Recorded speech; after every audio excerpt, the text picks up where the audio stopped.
To finish off the practical music theory course, I'm gonna give you some shredding secrets. Now, most players probably never even explore something more interesting, like, for example, the Phrygian dominant, the Hirajoshi scale, but you are here, like, watching videos like this and educating yourself on guitar and probably practicing for more than 1 hour a day. So I'm very proud of you, and I'm very proud that you're watching this. And I know you aren't one of these people who are just cool with knowing the major scale and the minor scale, right? So I'm gonna show you the cool shredding tricks that I've used for music theory, like how I practice music theory and shredding at the same time. So let's just start with the diminished scale, and it's called a whole half scale because you alternate between whole steps and half steps. So for example, let's say that we start on an A note, and the idea that we do so, like we alternate between a whole step and a half step, is that, well, from A we're gonna go to B, so a whole step, then to C, so a half step, then again a whole step, D, a half step, D sharp, a whole step, F, a half step, F sharp, and so on and so forth. Now, really take the time to play it yourself. I'm gonna show it to you how you play it.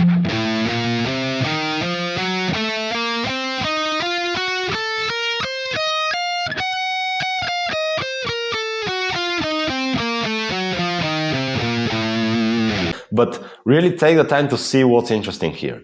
If we start on an A note, we play, let's say we're starting on the 5th fret, we play 5, 7, 8. Cool, this is nice. Then we go, if we start on the C note and it's the same scale, well, we're gonna play again whole, half, steps. So like first there's a whole step, then there's a half step, because we alternate. Like if we start on an A, it's a whole step, half step. If we start on a B, it's a half step, whole step. But if we start on the C again, well, it's the same thing as the first, whole step, half step.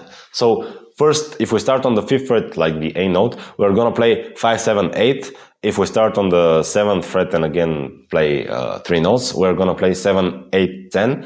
And if we start on the 8th fret, the C note, well, we're gonna play 8, 10, 11. So 5, 7, 8 and 8, 10, 11, well, they're the same shape. So you can just create something nice in one position of the scale, and you can then move it 3 frets up. So like you can play it on the 5th fret, starting on the 5th fret, and you can play the absolute same thing, not thinking about notes, not thinking about chords and all of this stuff. You can just create something and you can move it 3 frets up or 3 frets down, because the cool thing is that it's gonna be the same shape and you don't need to overwhelm yourself with scale degrees and all of that stuff. This is why I recommend the diminished scale as a first scale for shredding.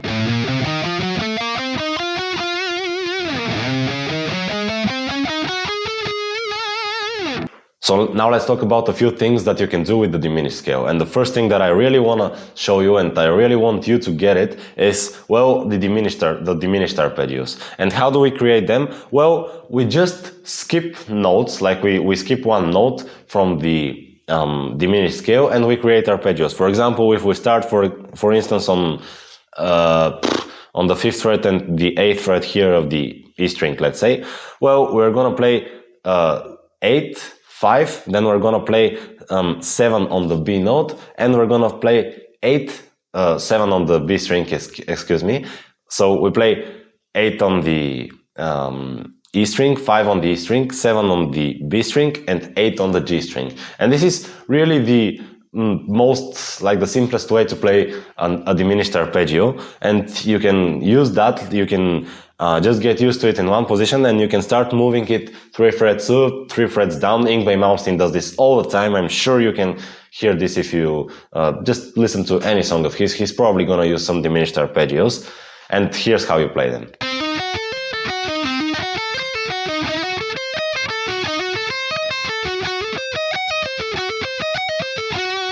Now this is cool, this is already nice, but here's a little trick from me that, like, I use quite often when playing these kinds of arpeggios. Well, I told you that we skip one note, so like we play 8 and then we go to 5 and we don't play the 7. Well, we can already play the 7 and it's gonna be in the same scale, so we don't need to think about keys and all of this stuff.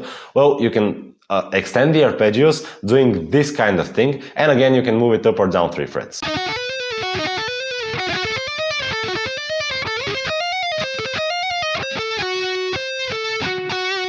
another cool shreddy thing that we can do with the diminished scale is legato, of course. We can use the same diminished scale shape and just move it down in octaves, because it's quite easy to navigate through it, because it's just two shapes for two different strings. For example, if we start on the let's say 5th fret of the 6th string, just an A note as previously, well, we're gonna play 5, 7, 8, and then on the higher string, the A string, we're gonna play 5, 6, 8. And then we're gonna repeat the same shapes. It's not gonna be the same frets, but the same shapes they're gonna repeat. So like 5, 7, 8, 5, 6, 8, 5, 7, 8, 5, 6, 8. And it's just one fret difference, like one finger difference. You just alternate between the ring finger and the middle finger. So for legato, we can just create something that's very, very nice and very...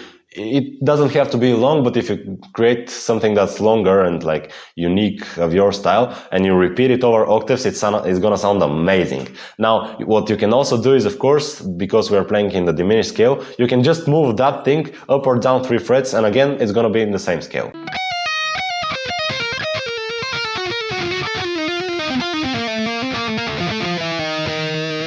And finally, two very useful shapes that you can use for the diminished scale, and I don't really know how to explain them. We just do 3 notes on one string, 1 note on the next string, and then 3 notes on the next one. So there are two shapes, because if we start, for instance, on the 5th fret of the, let's say, D string, and we do that, so we play 3 notes on the D string, 1 note on the G, 3 notes on the B string. Then we can start on the 7th fret and again do the same thing. 3 frets on the 3 notes on the D string, 1 note on the G string, and 3 notes on the B. And then we're up 3 frets, so we can just do the same shape as the first one, and we just alternate between the first type of shape and the second type of shape. And here they are, in order to get used to them, just in one position.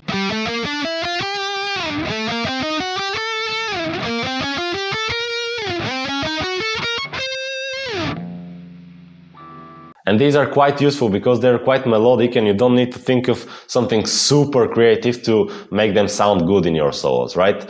Well, now it's time to mix those approaches. Let's create something with the diminished scale that we can use like most of the times when we play a solo. And even if you let's say you do it in the E diminished scale, well, you can just move it up or down 3 frets. And for example, if you're in E, well, you can just start, for example, on the 9th fret of the high E string, and you're gonna be in C sharp. If you move it 3 frets down again, you're gonna be in A sharp, and you can just move the same thing. You don't need to think about scale degrees and all of that stuff, and you're gonna sound amazing. So let's say at first we're gonna create something cool with the arpeggios. There we're gonna add some legato that we practiced previously.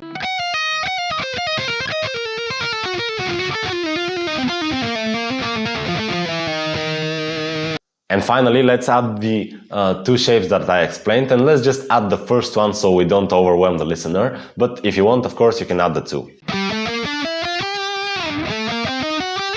And I really do encourage you to look for some scales like this that have this weird and unique feature, like you can just move them up or down 3 frets and they remain the same, like the shapes remain the same, the notes change, of course, but the actual, like the order of notes changes, but the notes themselves, like with if you have a set like A, B, C, F, well, they're not gonna change. They're gonna remain the same, but in different order. So really, these are the things that I wanted to talk about in the practical theory course, and I really do hope that you're gonna benefit from them. At least I know if 13-year-old me watched them and he didn't have to look for one piece of advice from this guy, one piece of advice from the other guy, well, he would be very happy. And I hope to really give this to you, and I hope to make your playing good. Now, if you just watched them and didn't practice them, know that I am quite disappointed in you. Like, I know you're ambitious, so why are you just watching, and why don't you sit down to practice? Like, if you practice for 1 hour, everything that I covered here in this video and in all the other videos, you're gonna be maybe like 10 times better in terms of music theory than if you just watch them. Yeah, maybe it's interesting to watch, but it's more important to practice, right? I know you would get this because you wouldn't be watching this if you didn't practice, but just in case, don't skip practice, learn, but practice more.